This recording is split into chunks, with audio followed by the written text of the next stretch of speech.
Hello, welcome everyone. We'll let the room fill up here. Isn't it so funny to be like, the room is filling up The room and is filling up. It's so exciting. Always the most exciting part of a webinar when you're putting one on is seeing the number tick up. Today we're going to be getting into increasing revenue with a localized franchise marketing strategy. So the room, we've reached a quorum here, so we will get going. Thanks for joining today. I'm Jason Lynch. I'm Director of Demand Gen here at NetSertive, and we have Maddie Park on as well. Maddie is our Director of Marketing and also does quite a bit of other things in the franchise space. Maddie, what do you do? You stay quite busy. made me sound like a carny or something. Yes. I am a franchisee. My husband and I own 4 brands across 20 locations in the Philly area. I also previously to NetSertive worked as the franchise marketing director at Threshold Brands. So have kind of a full aspect look of the franchise space and how the marketing works and concerns with everything else. Yeah, definitely. So Maddie is providing services and also figuring out what works in her franchises as well, which is a really unique perspective. So we welcome your questions throughout the webinar. Thanks to everyone as well who submitted them, because we included a lot of those in the deck. So if you included a question, we're hoping to get to that here towards the back. So we'll jam through some of this and get to the Q&A. So please, again, feel free to submit, and we will also be providing the slides and a recording of this for anyone who would like to share with their teams. So at NetSertive, just a quick few slides on what we're all about. And that is localized marketing, actively managing a digital marketing and online presence at the local level is how we define localized marketing. And there really is that brand to local strategy that's so key. And what gets us out of bed every morning is that the fact that without a localized digital marketing strategy, franchise brands will not capture local demand and maximize revenue. So oftentimes brands might think they can run a national campaign and geo-target ads, do a little bit of marketing at the location level. But the reality is, if all of your many touch points are not as localized as possible, it just results in wasted marketing dollars and a lack of engagement from your target market. And today we're talking about how you can increase revenue. And the best way to increase revenue is to increase relevance. So how can you be as relevant as possible to your local consumers? And the way you do that is with hyperlocal personalization at every touch point as much as you can. So it really is a lot. And that's what we do at NetSertive is we know that localized marketing is impossible to do manually. So there are just so many variables to manage and stakeholders to satisfy. And so what we do is bring in all of these local channels into our platform, and our team is able to work with franchisees and localize all of these different touch points so that it's doing the best that you can to provide programs that really engage franchisees, but also engage consumers at the local level. So NetSertive has been around since for 13 years.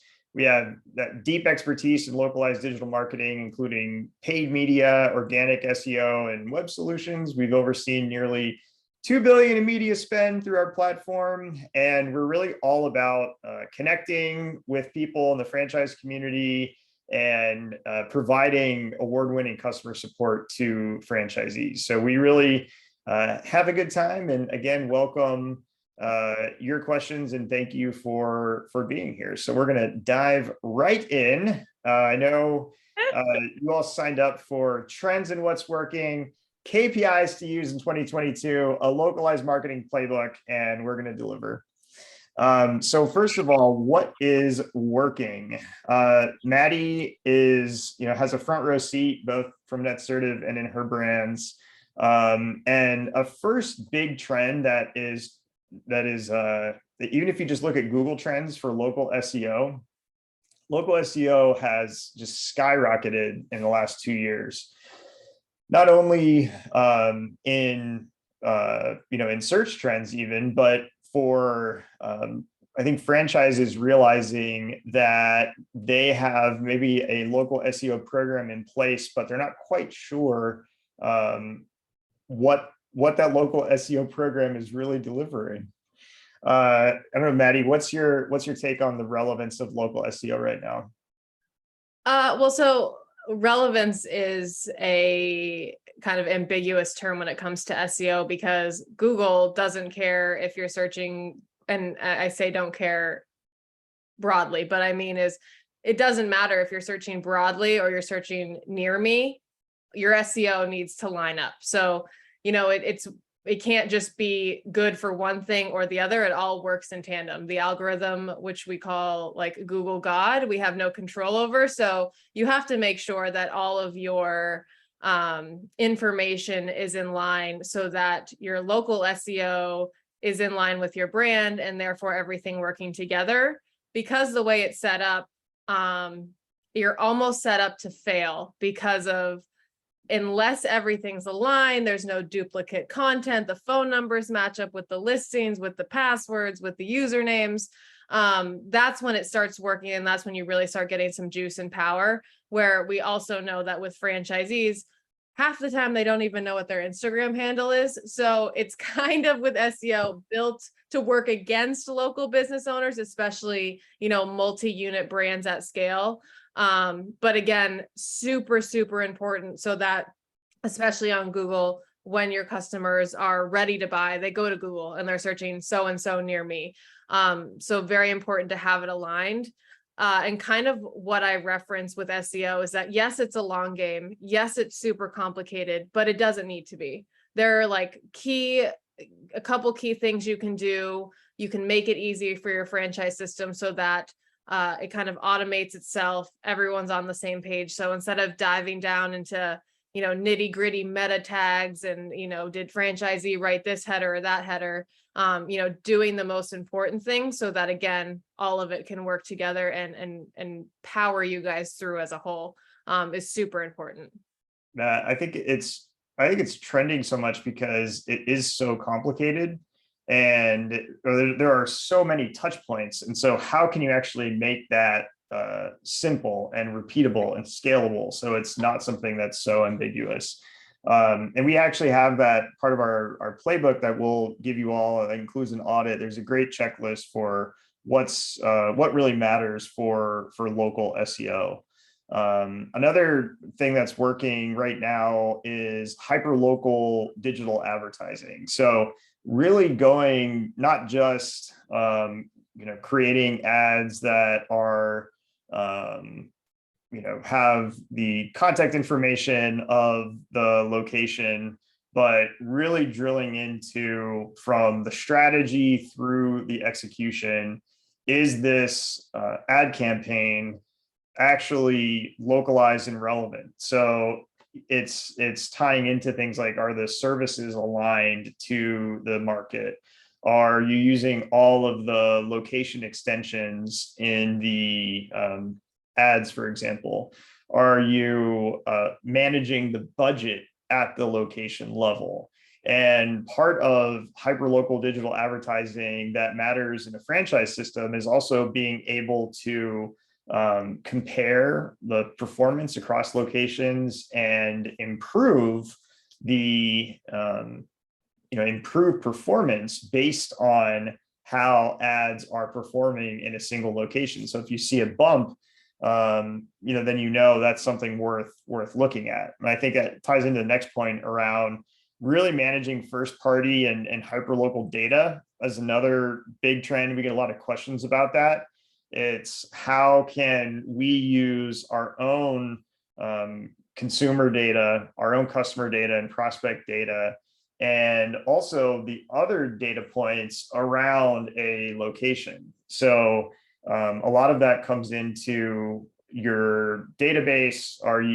Do you have a lead nurture follow-up program? If someone submits a form, how are you tracking that as conversions in your CRM? What's your, even if we talked a lot about, we talk about Fran Dev, employee marketing, consumer marketing, do you have the appropriate nurture sequences in place across all these different audiences? And are you comparing your location performance? And do you have the ability to really track across all the different vendors and partners that you have? Do you have a way to roll up that data centrally so that you can see it, in a single view? I don't know, Maddie, if you want to jump in on any of that. You're going to give these people a heart attack. That was like a million things to do in one. Even I was like, they can listen to the recording. They can listen. Exit the webinar. I was like, oh wait, I'm hosting it. Shoot. Yeah, but no, Jason is right. And in everything that he just said and all of the points that you already know how to do, what we're looking for is how do you streamline it? How do you automate it? How do you make it efficient? And the truth is, when I was working in the franchise, I didn't realize you could automate it, and you can. And I liken that sort of finding a vendor or doing it internal, however you choose to do it, kind of like a dishwasher. You don't need to automate it, but how much easier does it make it to have, the machine do all the heavy lifting, and then the people put the dishes away. The people talk to the franchisees and handle the relationship. So if you had it, why wouldn't you use it? And what this means is that all those hyper local data points, the budgets, the extensions, the phone numbers, the addresses, the audiences, all of that can be automated so that it's going out at scale. Your franchisees have way less room for error. And now you're taking all of those points and you're able to more digestibly, I don't even think that's a word, but I'm going to go with it. The word, it counts. Digestibly, I don't know. You're able to digest all of that information and make moves at scale, meaning instead of Sarasota calling up and saying, my ads aren't working and blah, blah, blah. And, maybe they are, maybe they aren't. But now you're looking at the data points and you're saying, oh, shoot, they really aren't working. Oh, that's because we have, the snow blowing extension up for, Florida. Remove that and let's see how it goes. And vice versa, and if things are really working in a certain area, great, people are responding to this creative, let's expand it out. So I think that that's the most important thing. So as you're optimizing, it's less about keeping up with the franchisees and making sure that their credit card numbers are right, and more about making changes that are going to increase everyone as a whole that you can feel at a local level. And that, personally is super important, because once even for franchises that are successful and established, for the most part, as long as things are running, we don't really care. We could be doing better, but we're busy, so if good enough tends to be good enough with franchises a lot of the time. So the more you can automate that and do it for them, the better off your entire system is going to be, because there's always going to be a point at which there's a push and pull for growth, that you just don't want to get there. You don't want to plateau. Yeah, that's a good point. And that's where, if you have the strategy and have everything in place and you can put automation in place, then it's not going to be reliant upon people to decide to take the time to improve and optimize. It's going to allow you to make that a data-driven and automated process. Next big thing in 2022, if you've been on TikTok, if you've seen YouTube Shorts, if you've seen Hulu ads, that video has become bigger than ever in 2022. And Maddie, do you want to talk about that one a little bit? Yeah, so I have always been the victim of, we need to do TV ads, we needed to do Sirius XM and broadcast and put the plan together and pull the media buys and show me how it's going to work and show me, and getting to the finish line, and then people going, aka executives going, that's way too expensive, I'm not going to do it, I can't actually attribute leads to this cost. And the great thing now about connected TV ads and, YouTube video ads is that you can do it at such a small level while it's still producing hyper locally, meaning you can run CTV campaigns for $1,200.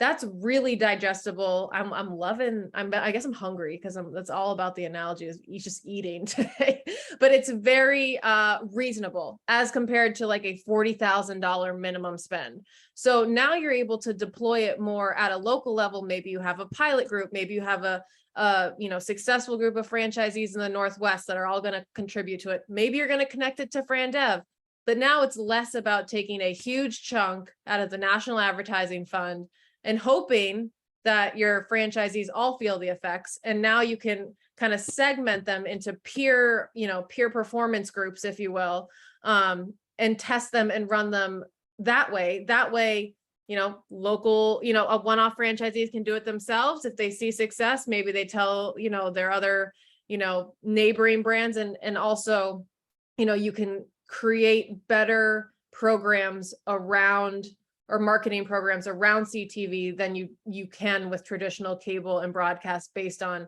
geo-targeting and budget. So I think people are really taking advantage of it now. And also we're just terribly bad at being entertained. So, display ads only go so far now. People need to see you like dancing and eating a Tide Pod and stuff like that to like click on your ad. So we gotta get in the mix there.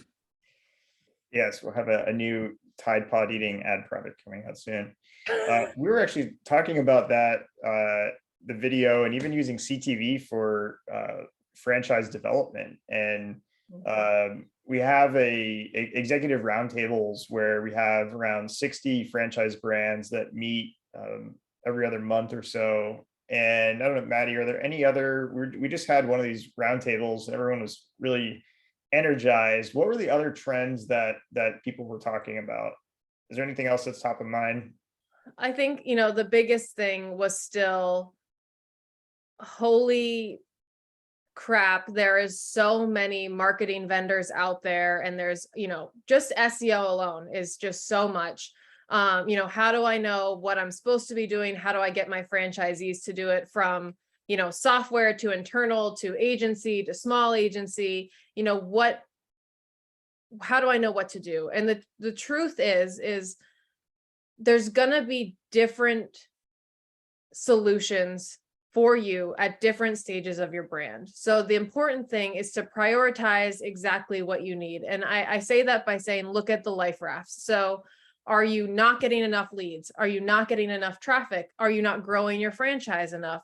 What are those huge overarching, problems? And then breaking that down and saying, okay, well, I'm not getting enough leads. And that is going to drill down into advertising. I have an internal team doing it now and it's not cutting it. What do those costs look like to bring someone on? Or vice versa. So I think that those were a big one. And the second is always franchise development. Where do I find the most qualified people? Unfortunately, franchise development is its own beast. And a lot of people think you can just throw, here's $100,000, put it somewhere, and I'm just going to continue getting leads. And as the digital market becomes more and more complex, so does franchise development. Just as you're seeing the pull for multi-channels and brand awareness and social on the consumer, you're also going to get that on that franchise development side. So you're now having to build out a bigger marketing multi-channel plan for franchise development, more so than you would have in the past. And also for employee marketing. It's not enough now to just put an Indeed ad up and hope for the best. And I know that firsthand. You have to have a full nurturing marketing funnel for your employee pipeline for your franchisees. Yeah, definitely. And then we'll talk more about FranDev as we get to the Q&A, because I know there were quite a few questions submitted around that. Yeah, we got to move. It's already 20 minutes and I talk too much. We're on track. So looking at KPIs, some KPIs you might be tracking, some you may not, but when you're really trying to drill into what's working, just to hit on some KPIs for key performance indicators for paid digital.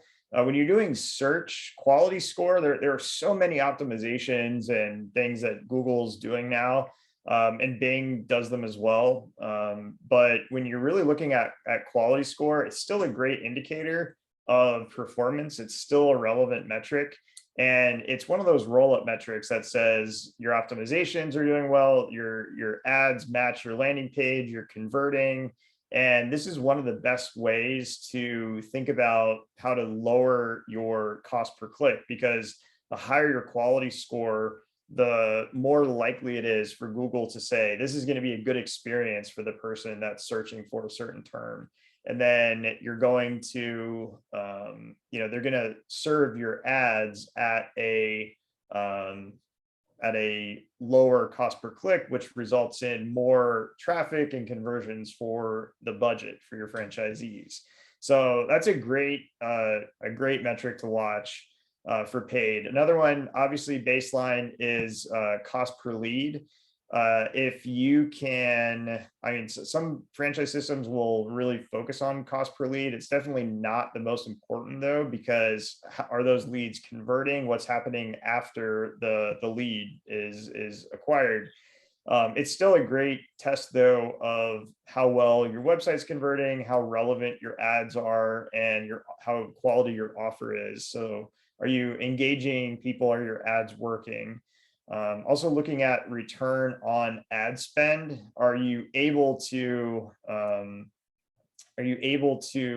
measure this, right? And ROI, which is the next one, is even can be more of a challenge, is really factoring in the margin even, and looking at profitability of an ad program. So is your return on ad spend worth the campaigns that you're running? That's a key performance indicator for sure. And ultimately where we like to go is ROI, where we understand either from a CRM integration attribution standpoint, or we know there's a model in place where X number of leads will convert at an average ticket value, and we can measure an acceptable ROI model that way, where we're really able to drill in and look at ROI across locations. And that other KPI is really shared insights across locations. So if you're interested in learning more about any of these, obviously we have would love to follow up and discuss how you're measuring your paid and some ideas that might work for you.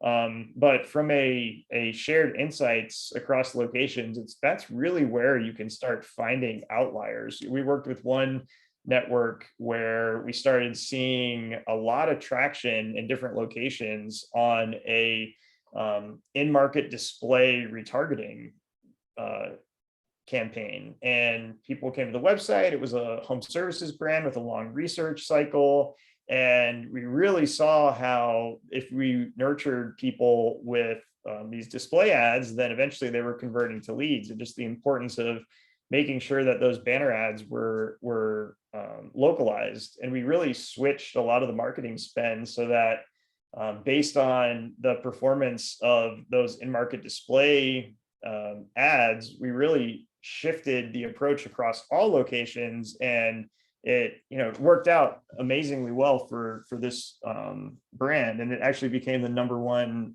lead source in the network. So you just have to look at what's working across locations.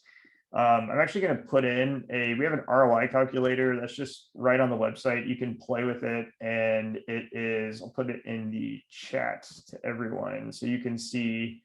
It's just netserve.com/ROI calculator, and you can see how it might look for your brand to deliver not only great cost per leads, but also an ROI that really is exciting and something you can get behind and sell to your franchisees.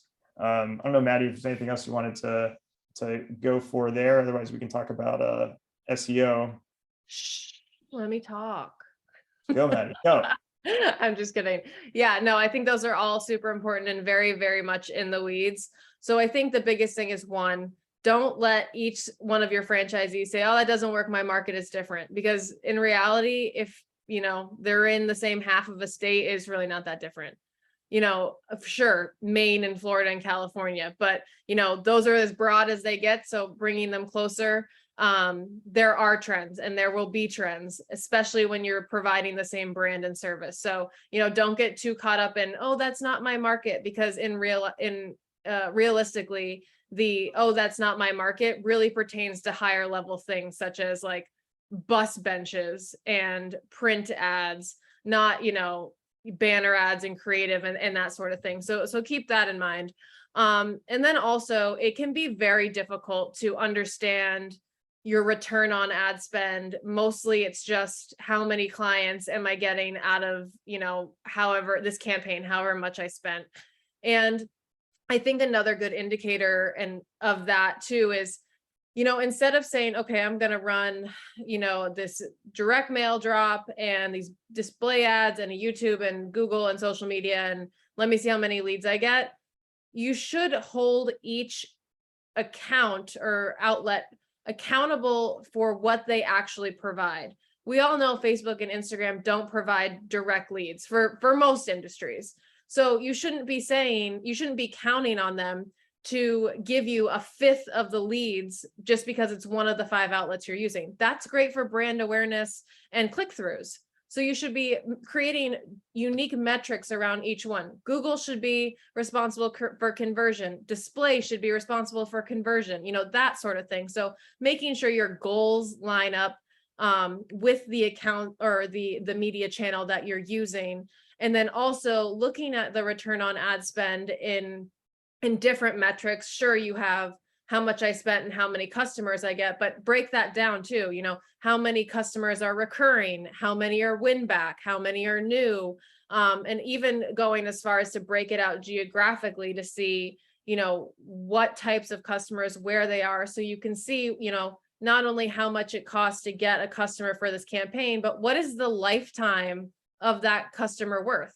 Because now you have a customer that's 6 months to a year round if it's recurring or a secondary service or product buy, but they're only attributing it to that single ad spend. So keep in mind that clients can account for more than just that one cost to get them, and they're much more valuable. So that's why I think it's good to talk through marketing experts, whether it's on your team or not, in terms of let's really dig down into what this return on ad spend or ROI looks like and what our goals can be. That way it's not just a very black and white, it's up, it's down, it's up, it's down. Now it's, there's a couple lines you can look at, and a lot more steps for success there.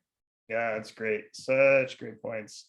I actually want to launch a poll. We have a poll. We've prepared a poll.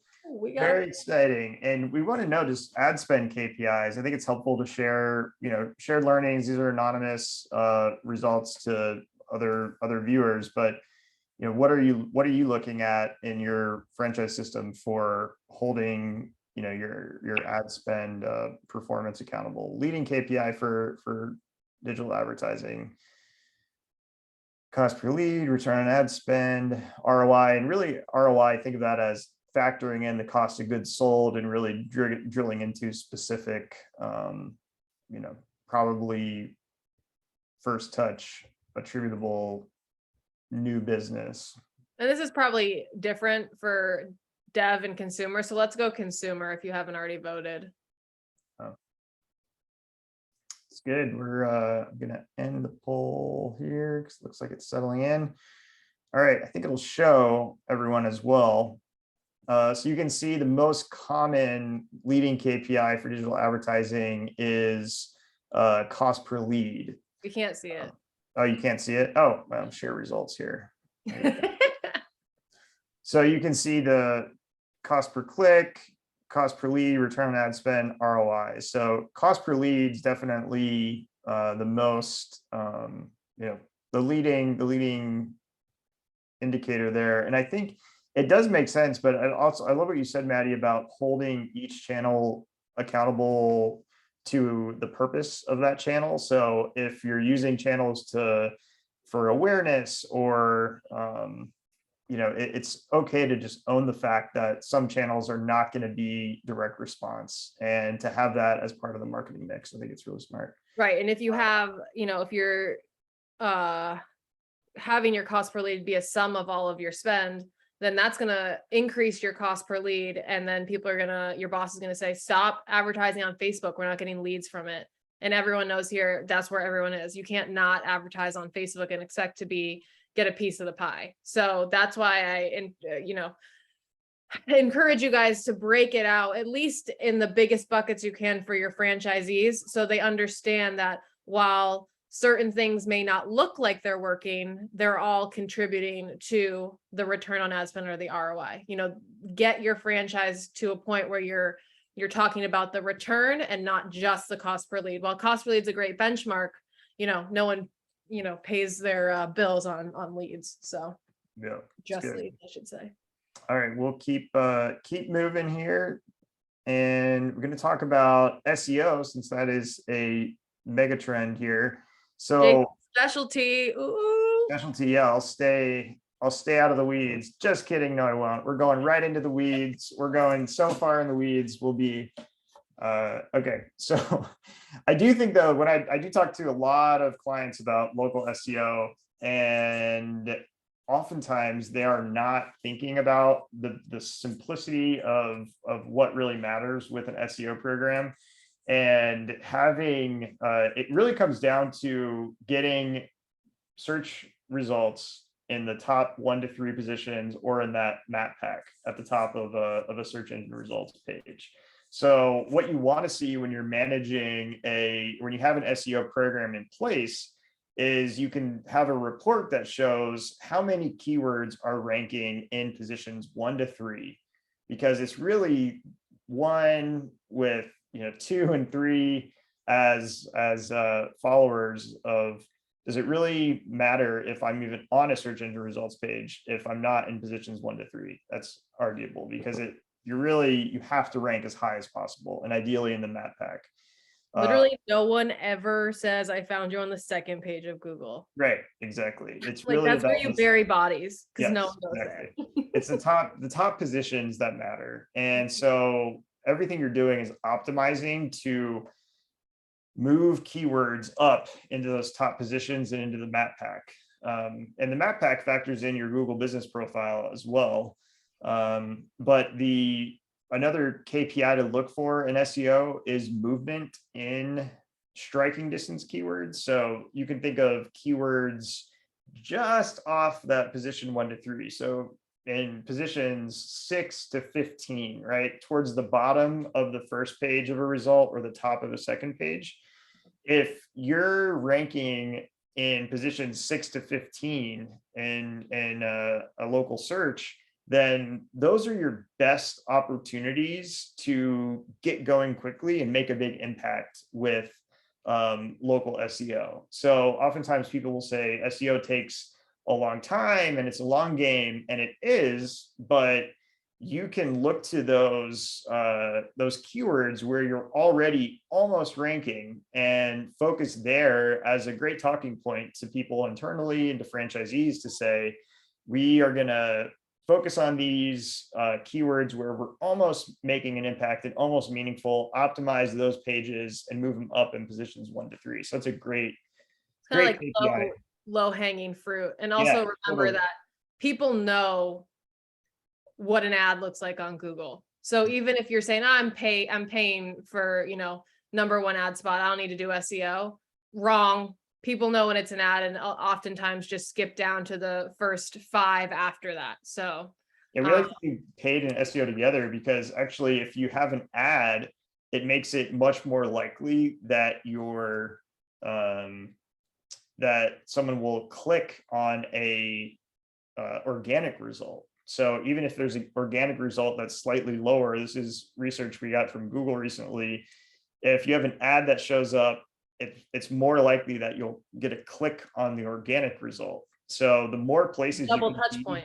Yeah, the more places you can be on that search engine results page, the better.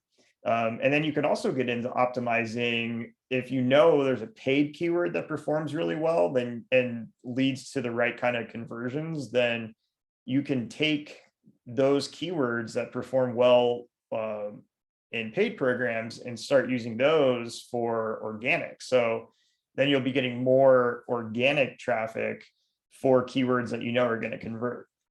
So that's another really tangible thing that you can talk about internally as far as a strategy that you're going to follow. Jason, Joseph wants to know, where do you find keyword rankings? Yeah, so you can set up a free account at semrush.com, for example. There's a few different websites like SEMrush or Ahrefs, which is Ahrefs.com.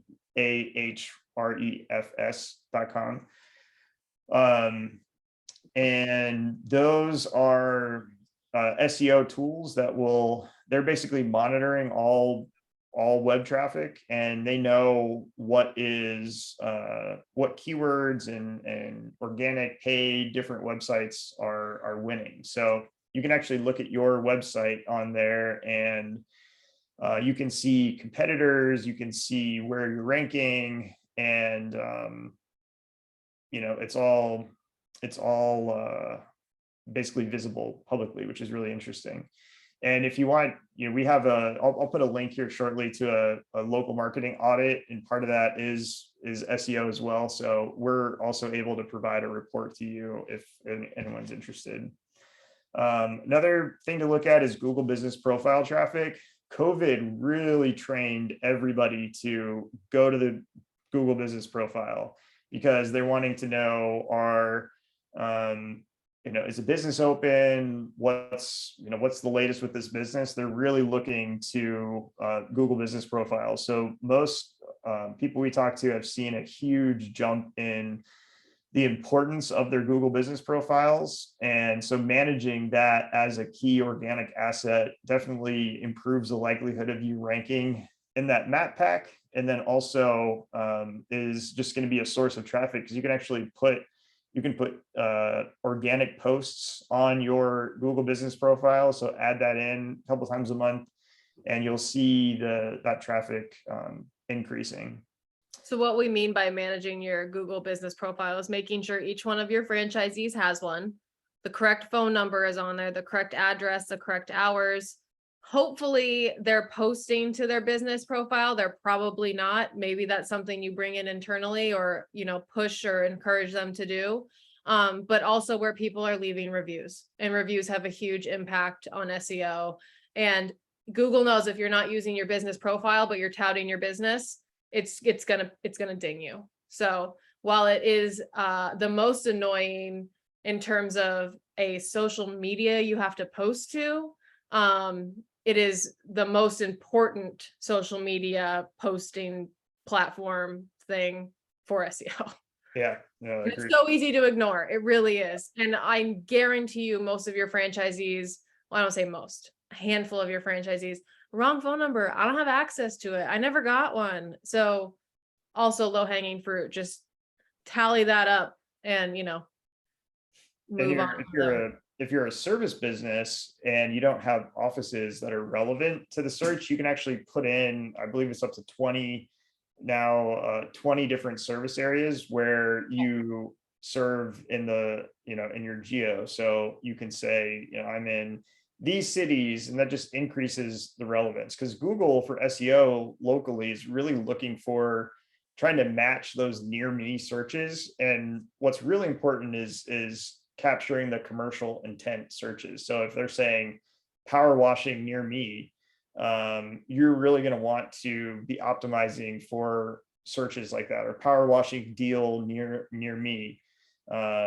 They are going to look for someone, searching on their phone. They're going to see what is the latitude and longitude of this phone, where is it, and who are the best vendors near them with the most robust local presence.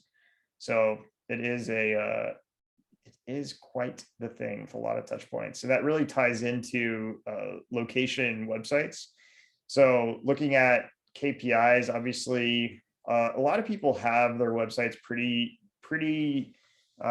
tuned in, but what often happens with franchises is that there's a lot of duplicate content, and they haven't checked a lot of the boxes on the technical side of SEO, and do you have everything tagged correctly on the back end? Do you have local schema? Do you have, are you doing everything you can so that the search engines can see you? But looking at conversions by source, when you're looking at the website, how are you getting the majority of your conversions? Have you defined conversions correctly?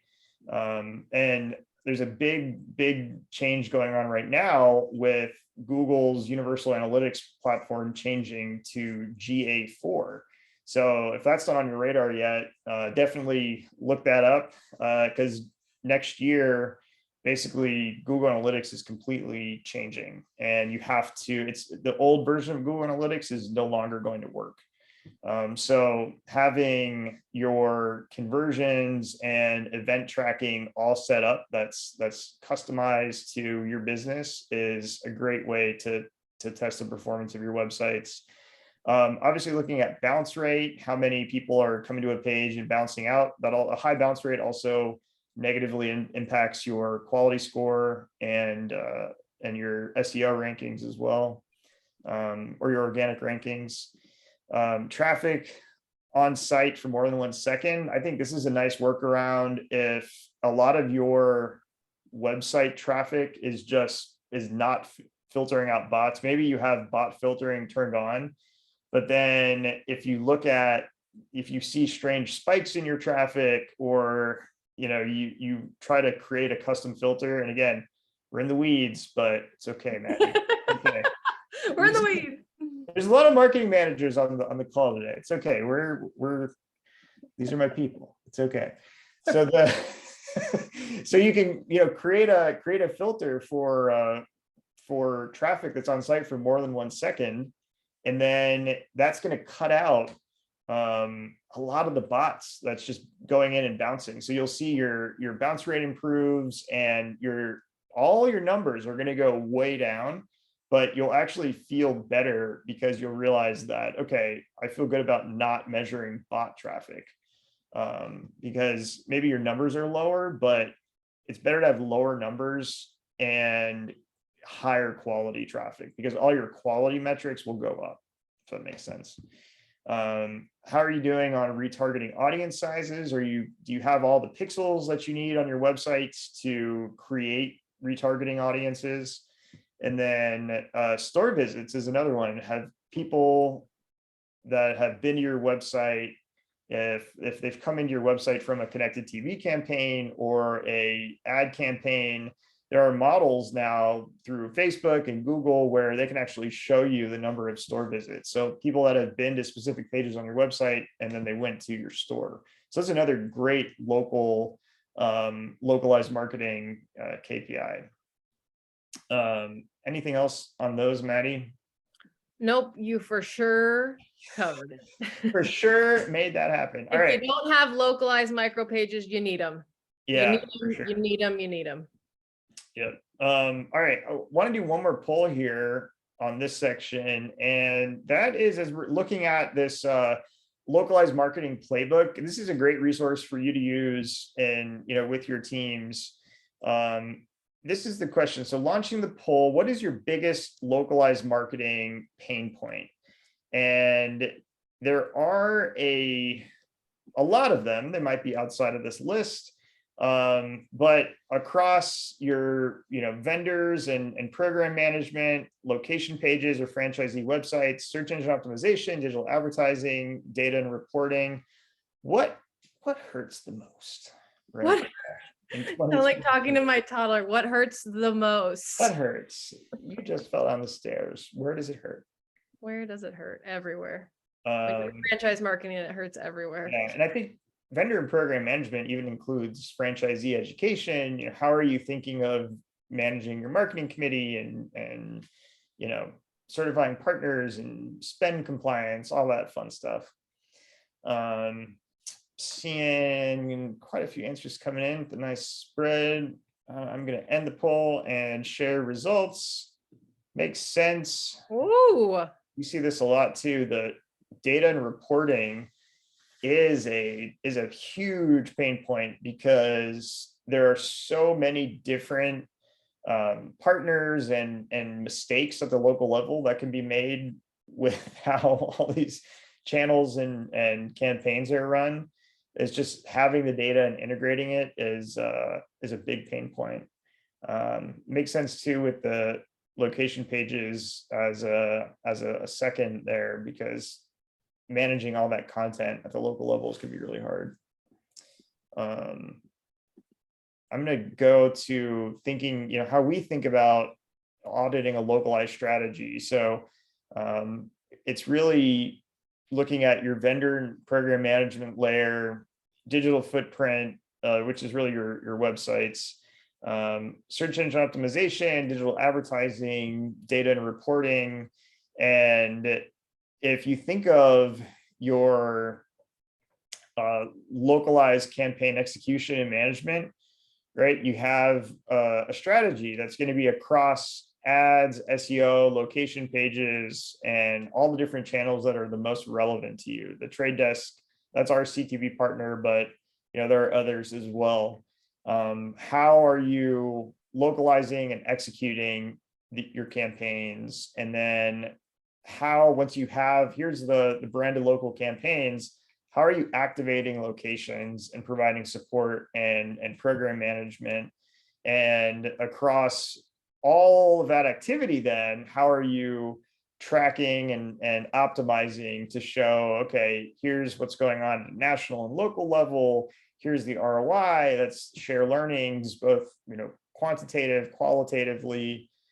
So we have a playbook. I'm going to paste the link here, and this is something you all can stop sharing that.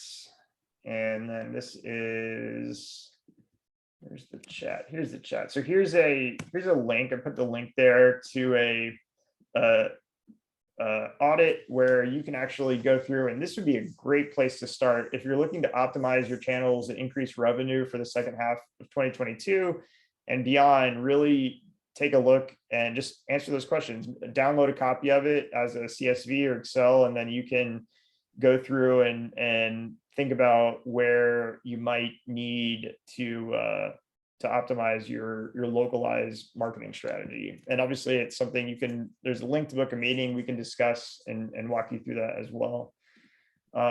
So that's a lot.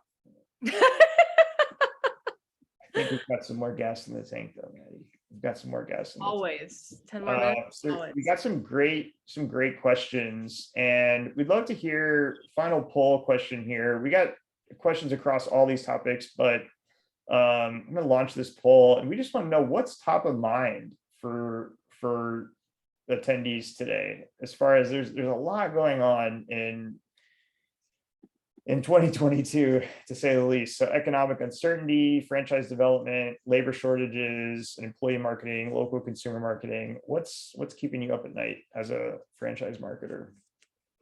Again, everything. Yeah, everything, all of it. The above. So much. I can see the answers,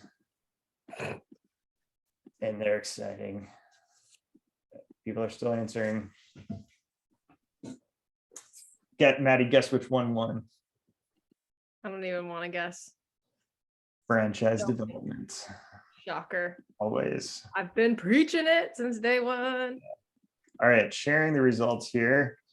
So franchise development and economic uncertainty. Yeah, we got some, there's some research from Google that just came out, and it was, I think it was up to, I think 70% of consumers have said now that they're more likely to, make better, more careful choices when it comes to shopping. And so I think that it's definitely gone up a lot in the last 6 months. So there are a lot more strategies that need to be implemented around that to make sure that your advertising is as relevant as possible.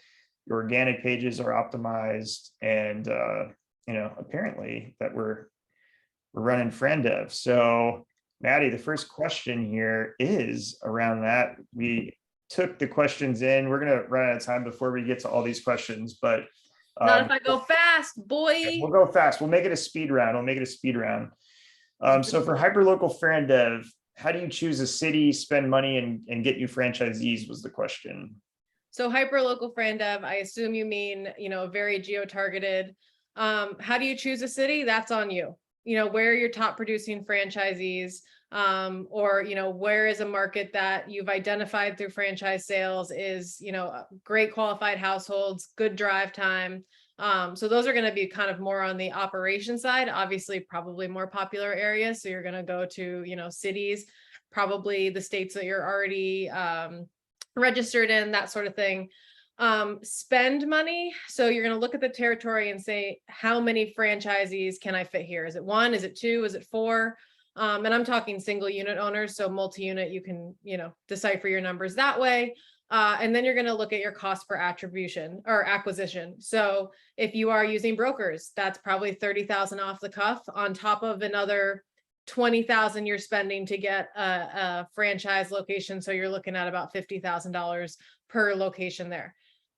What I mean by cost per acquisition is annually, how through all 12 months of your spend in FranDev, portals, brokers, all of that, how many actual locations did you sign on, FDD signed? Doesn't have to be open, but FDD signed. And you're dividing that number by your number of new offices signed. So that's going to be your actual cost per acquisition, not cost per click, not cost per lead. And then you're taking that number and then multiplying it based on the number of franchises you can fit in your selected city. Now with geo-targeted hyper-local FranDev, it actually works backwards. Oh, I gotta talk faster. It works backwards. So usually if you say you have a budget of $1 million and for consumer and you target it down to one city, you're gonna get crazy results off the chart because you're spending $1 million in one town. It's the opposite for FranDev because search volume is so low. So I was actually talking to Mike Stone at CertaPro about this yesterday when I was visiting their offices. And I said, the best way to do a hyperlocal FranDev is to do an area takeover. And what that means is not only PPC targeted campaigns, because the actuality of it, you could have $1 million budget for Austin, Texas, and you're not going to hit that budget because there's not enough search volume. So you're doing local PPC, you're doing social media campaigns, you're doing a direct mail drop, you're doing a banner ad, you're doing CTV, you're doing a billboard. I mean, you're doing a full area takeover. You're doing schools, you're doing radio to get as much brand awareness out in that area as possible. Something like a so-and-so is coming to town. We've got, 4 business opportunities, are you going to be one of them? So you really, if you want to really get targeted in there, you can't just rely on brokers or PPC because again, the volume is not enough. You really got to go full area takeover and your spend's going to be, what that acquisition is timed how many franchises you can fit in there. Fabulous. Next question. That was quite the detailed answer. Any tips for an emerging franchise brand to gain traction quickly? Okay, define traction. Because if you're an emerging brand, please, for the love of God, do not sign on more franchisees than you can handle, because that is going to be detrimental. And I also understand that you need those franchise fees to keep the system going and growing. So I think the biggest thing to gain traction is always have a brand awareness ad running. It can be as little as $1 a day on Facebook, but definitely have Google PPC and have your social media campaigns always running so that people are constantly getting touch points. They're getting to know your brand. They're seeing you around. And then you can kind of start layering on more campaigns, but definitely have something going all the time. Don't just rely on, lead portals. Don't just say, I don't need this sort of thing.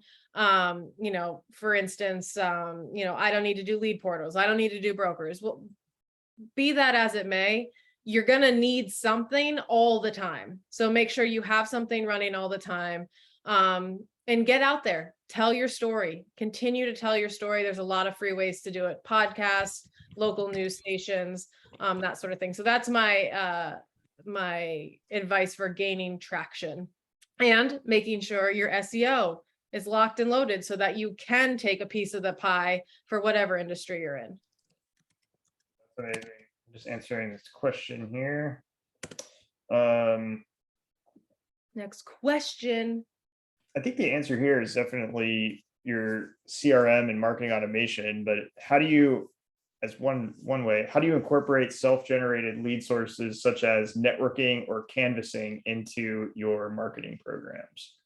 I was built for this question. One of my franchises I own is Men in Kilts. So the techs wear kilts, and part of our big part of our marketing spend is vanvertising. So our van is just parked out there. We've got, guys in kilts doing jigs, handing out business cards.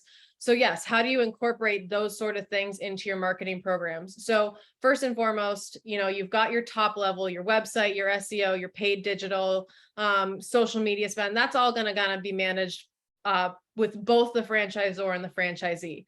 Then, this sort of networking and canvassing and guerrilla marketing, if you will, is primarily run by your franchisee. So the first thing is making sure that those are the guerrilla marketing is built in to the marketing playbook. That's something they should be doing. And then giving them ease of use in terms of how to purchase everything, if they're canvassing, if they're doing business cards, whatever, and how to track. And again, what those spends lead to. So if, I'm going to an event and it's $4,000, how many leads did I get out of that? And from the follow-up, how many closed? So it is definitely more on the franchisee because there's a lot of slippage room there. But making sure that that is a part of your marketing program, there is some budget set aside for it, and there has to be follow through. So a good way to do it is to monitor the slippage. So if they're getting, a certain number of leads in that they're, you're responsible for putting that information into the CRM. And then of those, how many followed up, and what is the percentage of the in between that never actually got a hold of? And hopefully that number consistently, monthly, weekly, quarterly, however you choose to do it, continues to lower. So I think that that's a really good way to do it. And I was actually talking to Mike Stone again at CertaPro about that, and I thought that was absolutely fabulous. A really great way to monitor guerrilla marketing, because it is a very, wily coyote out there on its own.